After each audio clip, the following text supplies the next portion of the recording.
Bonjour à tous et merci de nous rejoindre sur Futur TV pour cette nouvelle édition de la rédaction. À la une de l'actualité, tension dans le Golan occupé, Israël riposte aux tirs de roquettes en provenance des territoires syriens. Aucune victime n'est à déplorer. Barack Obama accueilli par le roi Salman d'Arabie Saoudite à sa descente d'avion à Riyad. Le président américain vient présenter ses condoléances au nouveau souverain, mais également parler politique et diplomatie. Bchar préside la réunion des patriarches et évêques d'Orient. Le patriarche maronite a souhaité que les dialogues entre les différentes parties libanaises puissent aboutir à un déblocage de la présidentielle. Snowmageddon ou Snow Apocalypse, les New-Yorkais ne manquent pas de qualificatifs pour décrire la tempête de neige historique qui touche la ville. 3000 vols ont été annulés, les transports en commun suspendus du jamais vu depuis 1888. Au moins 2 roquettes tirées depuis le Golan syrien se sont abattues ce mardi dans la zone du plateau occupé par Israël. Tsahal a aussitôt riposté avec son artillerie sur fond de tension autour de la ligne de démarcation. Aucune victime n'a été rapportée. On ignore qui a tiré les roquettes venues de Syrie. Ces nouveaux échanges interviennent alors que l'armée israélienne a considérablement renforcé sa présence dans le nord du pays dans l'hypothèse de représailles après un raid meurtrier en Syrie contre le Hezbollah attribué à Israël. Je vous le disais en titre, Barack Obama a été accueilli par le roi Salman d'Arabie Saoudite à sa descente d'avion à Riyad. Le président américain vient présenter ses condoléances au nouveau souverain, mais également parler politique et diplomatie. Outre son épouse, Obama est accompagné pour ses quelques heures de déplacement par le secrétaire d'État John Kerry, le sénateur républicain John McCain, le directeur de la CIA John Brennan et le général Lloyd Austin, chef du commandement central de l'armée américaine. Au total, l'imposante délégation américaine comprend 29 membres, dont des anciens responsables ayant servi sous les présidents George Bush et George W. Bush, comme les anciens secrétaires d'État James Baker et Condoleezza Rice.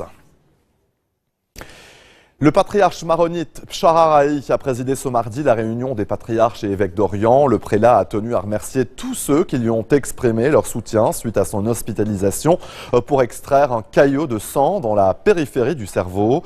Le chef de l'église maronite a déploré une fois de plus la vacance à la présidence depuis 8 mois lors d'une brève allocution en début de réunion.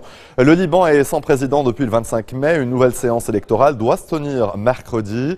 Raï a souhaité à cet égard que les dialogues entre les différentes parties libanaises puissent aboutir à un déblocage de la présidentielle. Et justement, la quatrième séance du dialogue entre le Hezbollah et le courant du futur s'est tenue hier soir à la présidence de la Chambre à Ain et-Tineh. Dans un communiqué, les deux parties ont réitéré leur soutien par tous les moyens aux forces armées dans la lutte contre le terrorisme et pour la protection du Liban. Le Hezbollah et le futur se sont en outre mis d'accord sur des mesures pratiques en vue de renforcer l'ambiance de stabilité dans le pays. Dans le reste de l'actualité, la Grèce. En Grèce, le nouveau gouvernement doit être annoncé dans les prochaines heures. Alexis Tsipras, le leader de la gauche radicale, a prêté serment hier. À 40 ans, il est devenu le plus jeune Premier ministre depuis 150 ans. Pour former une coalition, il a choisi de s'allier avec les Grecs indépendants, un parti de droite souverainiste, rétablir l'alimentation en électricité pour ceux qui en ont été privés, faciliter l'accès aux soins, s'attaquer au chômage. Augmenter le salaire minimum après les coupes de ces dernières années, ce sont les éléments concrets de la lutte donc contre l'austérité que les Grecs attendent donc impatiemment. Avec nous en ligne, Sami Nader, économiste, analyste du monde arabe. Bonsoir, monsieur Nader. Bonsoir Serge. Alors un jeune Premier ministre qui a beaucoup d'ambition, à votre avis, est-ce que l'Europe, face aux menaces justement de la Grèce de quitter la zone euro, est-ce que l'Europe pourrait-elle un jour bouder justement Athènes? Là, le fait est qu'aujourd'hui, ce qui est en jeu, c'est l'avenir de l'Europe.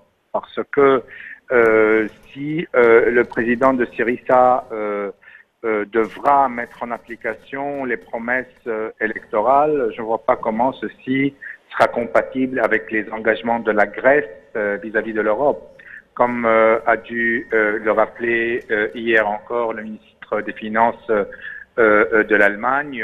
Il s'agit donc d'engagement, il s'agit de règles et donc de règles et de rôles qui ont été définis et donc ceci n'est pas compatible avec les règles de l'Europe, c'est-à-dire ces engagements électoraux qui ont été pris et donc sur la base desquels le parti Syriza est arrivé au pouvoir ou a gagné les élections ne sont pas compatibles avec les engagements de la Grèce vis-à-vis de l'Europe. Et donc, si ces engagements ne sont pas changés, je ne pense pas qu'ils vont être changés parce qu'il y a eu des élections et donc c'est la moindre des choses que le parti respecte ses engagements, qu'une sortie de la Grèce de l'Europe devient inéluctable. Mais à votre avis, docteur Nader, comment justement les Grecs vont réagir à ces annonces, les Grecs qui sont étouffés après des années d'austérité et justement qui ont donné leur voix au parti de gauche? Moi, je pense que les Grecs qui ont voté pour Syriza savent intimement bien que le prix de ce choix-là, parce que cette question a été longuement débattue durant la campagne électorale et quelque part, donc, ils préfèrent la sortie de l'Europe qu'au plan d'austérité qui leur est donc imposé. Maintenant, est-ce que c'est la bonne décision? Ça, c'est une autre paire de manches. Moi, je ne pense pas que ça soit la bonne décision. Cela dit, donc, d'un côté, vous avez, n'est-ce pas, des aspirations de la base électorale grecque, et d'un autre côté, les règles européennes, parce qu'il faut aussi avoir à l'esprit qu'une exception ne peut pas être tolérée par le Conseil de l'Europe, parce que le lendemain, ce sera le tour, ou ce sera le tour du Portugal et de l'Irlande, qui ont aussi un cas similaire, qui ont aussi des engagements, qui souffrent aussi du plan d'austérité qui leur a été imposé par le Conseil de l'Europe, et donc une exception qui sera tolérée à la Grèce devra l'être demain au Portugal ou à l'Irlande. Sami Nader, économiste, spécialiste du monde arabe, merci pour vos éclairages. Restez des nôtres, on se retrouve après cette très courte pause. A tout de suite.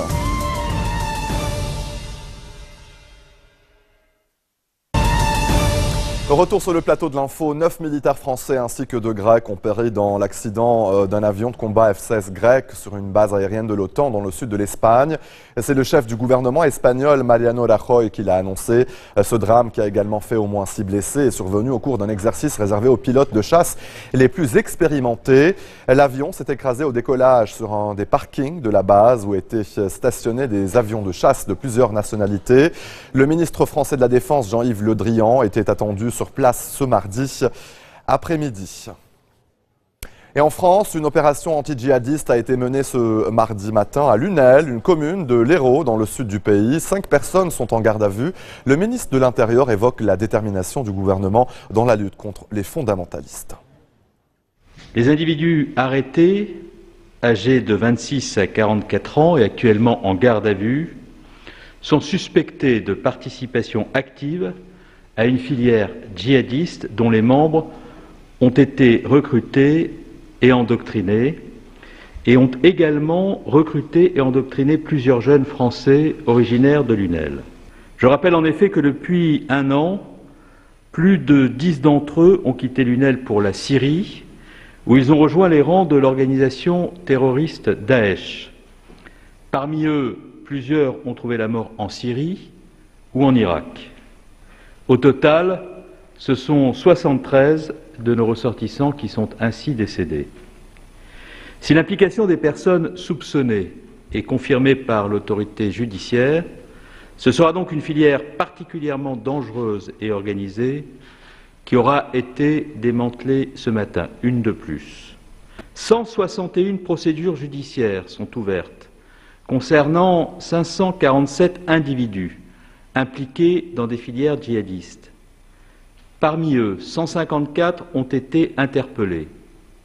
90 ont été mis en examen et 75 ont été écroués. Les services de la police et de la justice travaillent dans la lutte contre le terrorisme, main dans la main. Allez, en bref, dans le reste d'actualité, une voiture a explosé devant l'un des grands hôtels de la capitale libyenne, Tripoli, ce matin. Plusieurs hommes armés ont investi les lieux. Des tirs ont ensuite été entendus. Il y aurait 9 morts, dont 5 touristes. Plusieurs personnes ont été blessées. La branche libyenne de l'organisation État islamique a donc revendiqué cette action. Plusieurs milliers de personnes ont manifesté au centre de Mexico 4 mois exactement après la disparition et le probable massacre de 43 étudiants de l'école d'Ayotzinapa dans le sud du pays. Dans la nuit du 26 au 27 septembre, ces élèves ont été attaqués par des policiers corrompus d'Iguala qui les ont ensuite livrés au cartel de la drogue, sans doute à l'instigation du maire de la ville. Aujourd'hui, sous les verrous. Snowmageddon ou Snow Apocalypse, les New-Yorkais ne manquent pas de qualificatifs pour décrire la tempête de neige historique qui touche la ville, qui devrait recevoir en quelques heures entre 60 et 90 cm de neige associés à des vents violents.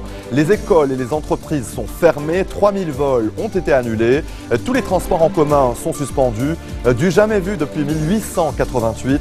Il faut se préparer au pire, dixit Bill de Blasio, le maire de New York. Certains propriétaires de chats aiment gâter leurs compagnons de structures ludiques en tout genre. Peter Cohen a quant à lui carrément transformé sa maison tout entière en terrain de jeu. Quand Peter fait l'acquisition de cette belle demeure près de Santa Barbara en Californie, il adopte par la même occasion 2 chats errants habitués des lieux. La perte de l'un de ses compagnons à pattes de velours quelques années plus tard renforce sa passion pour le félin domestique et la villa californienne devient rapidement un refuge pour de nombreux pensionnaires du quartier. Soucieux de les divertir un maximum et d'assouvir leurs besoins d'aventure, Peter se met à construire diverses structures ludiques pour ses colocataires à poil. Un véritable parc d'attractions pour chats qui aura coûté, attention, près de 40 000 $. And they can go really fast, and it's pretty loud. It does wake us sometimes. Catwalks, I think the first one I built in 1995 actually was this one. For the walk, just the walks, I've probably spent $40,000 or $50,000. And they can be done a lot cheaper, but the catwalks are for the cats, they're also for me. They're architecturally interesting to me, the colors, and we always try to do something interesting, the shapes. There's spirals, there's bridges, there's arch bridges. A lot of the tunnels have faces on them. On connaissait les émissions déjantées Made in Japan. Les Coréens n'ont cependant rien à envier à leurs confrères nippons. Vous allez le voir, diffusée lors d'une émission coréenne. Cette séquence rappellera des souvenirs aux amateurs de la saga Street Fighter, chère aux inconditionnels de la Super Nintendo ou des salles de jeu. Le fou furieux relève le défi de détruire une voiture à main nue en un temps record, à l'image d'une des étapes du célèbre jeu vidéo de combat.